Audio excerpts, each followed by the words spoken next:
Well, I just pulled this 2017 Honda Foreman 500 out of a barn that I've had it stored in for the last 6 months, completely untouched and neglected. You might be wondering why in the intro of this video, I would have chosen today of all days to jump in on this project, as it is snowing so hard.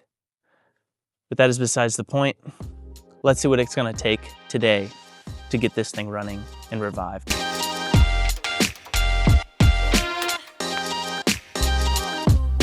I'm gonna take you all through my step-by-step process of addressing something that hasn't run in a long time, and just take each one of these steps until we get this thing figured out. So first step is we gotta get this thing loaded off the trailer and try to keep our hands warm. Let's do it. Well, as you can see, that thing did not budge whenever I pushed on it, because overnight I think that the drum rotors froze, and so everything is sort of seized in place. So what I'm gonna do is I'm gonna get a propane torch, heat up the drum, and see if we can get this thing to budge and move. Let's do it. Fire power. All right, let's get this thing warmed up, see what happens. What's nice about this is that it's also gonna keep me warm, so I'll just probably keep this on me.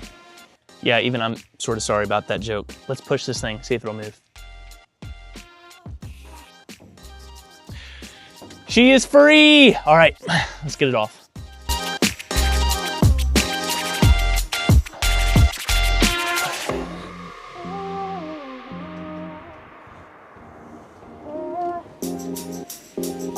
Now, because this beautiful piece of machinery has not been touched in 6 months, I'm gonna start with the key, which might be obvious, but it might surprise us. So let's hop on here, try and give it our first start.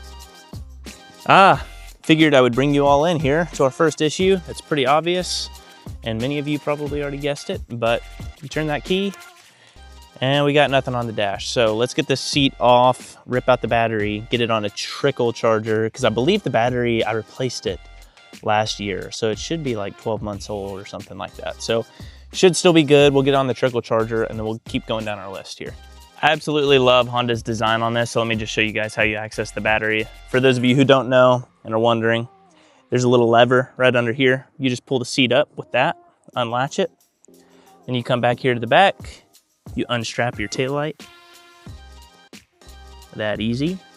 Pop her down. That will free up this plastic piece, which in there is your battery, as you can tell. So we'll come up here and we'll pull up on each one of these sides to pop them out of the little grommets there, and then push the whole piece forward. Just like that. So we went ahead and disconnected our battery. Let's pull it out. Throw this thing on the trickle charger and go to the next thing on our list. Now, if you're watching this kind of content, I assume you know the 3 basic rules of what makes an engine run: fuel, spark, and air.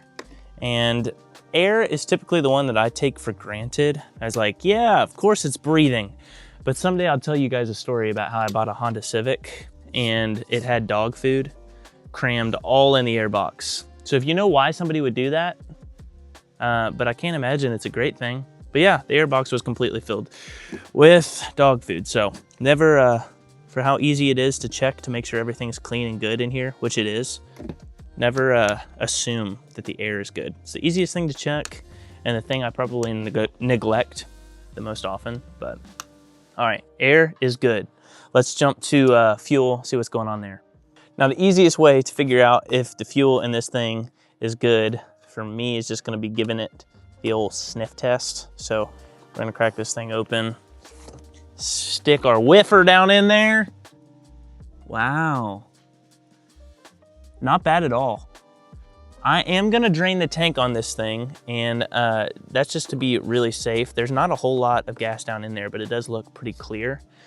So I'm gonna drop down, empty out this tank, put some fresh fuel in it, because I do remember that I did not put fuel stabilizer in it. Every single fall, I keep thinking that weather like this is not coming, and here we are without fuel stabilizer in it in January, trying to fix it because of my neglect. So if you can learn anything from me, it's that you should probably put fuel stabilizer in your stuff.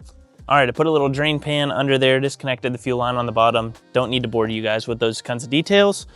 Out with the old, in with the new.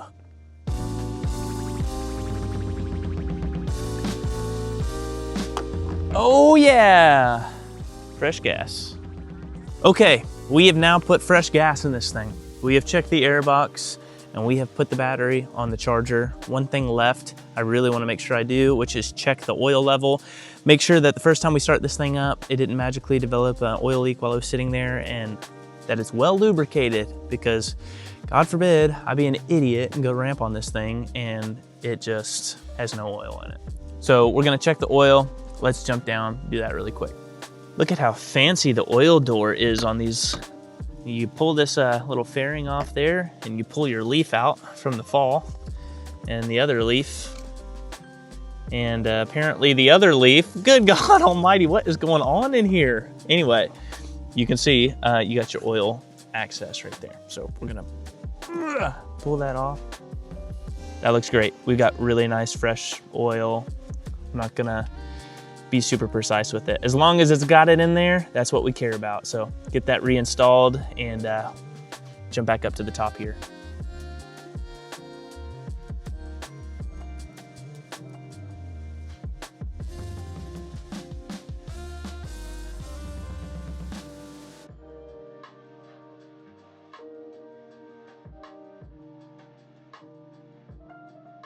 Well, once again, this is not a I'm a professional mechanic video. This is a will it run video. So we're trying to get this thing running, and as you all just watched, I absolutely fumbled my way with getting these bottom pieces on there. This is the exact position that I had the battery in which I was able to get it secured.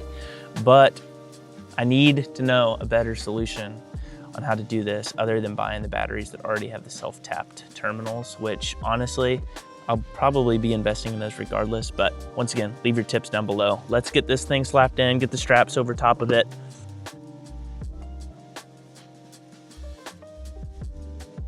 Get our solenoid seated back down in its rubber grommet here, perfect.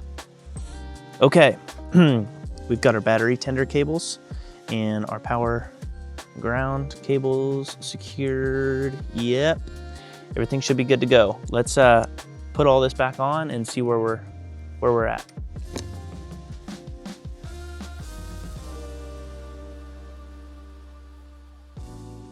Moment of truth time. I'm not gonna get too excited, but I do wanna hear your all's guesses. With fresh fuel, nice air box, we got oil, and fresh battery, do we think it's gonna work? 6 months, untouched. Our dash lights are on, that's a good sign. Okay. Let's give it a crank, see what happens. Ooh, slow crank. What? I was not expecting that. That happened way quicker than I thought. I'm not gonna lie, I heard the way that thing was cranking and I was like, oh no, this isn't gonna work. But man, it starts right up. It's got a little bit of smoke. I don't know if that's normal after sitting for that long, but maybe it is, maybe it's not. Regardless, man, we got this thing running. All it took was some fresh fuel and a new battery charge. She's good to go.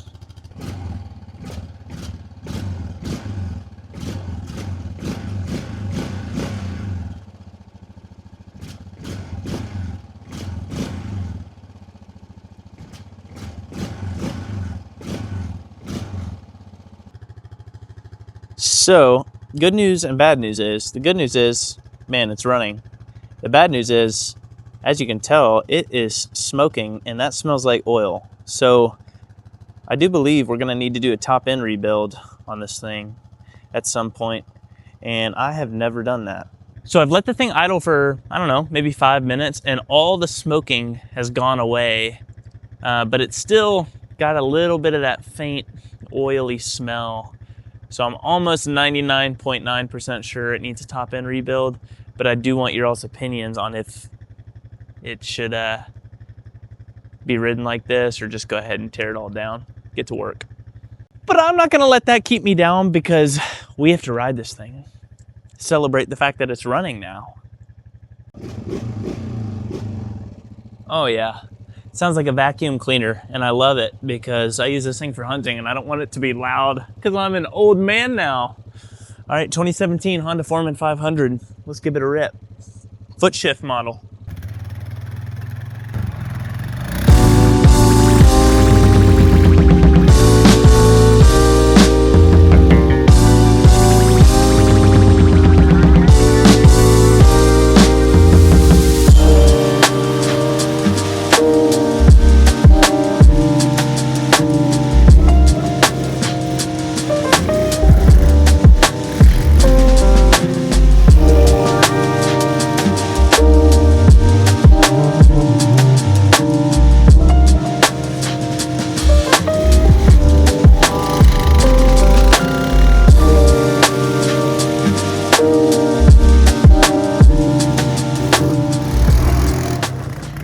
Really and truly, I believe that the saying nothing runs like a Honda is because of things like this, where you completely neglect the thing, 6 months later, put some fresh gas, new battery in it, and it just runs just like it did when you put it away.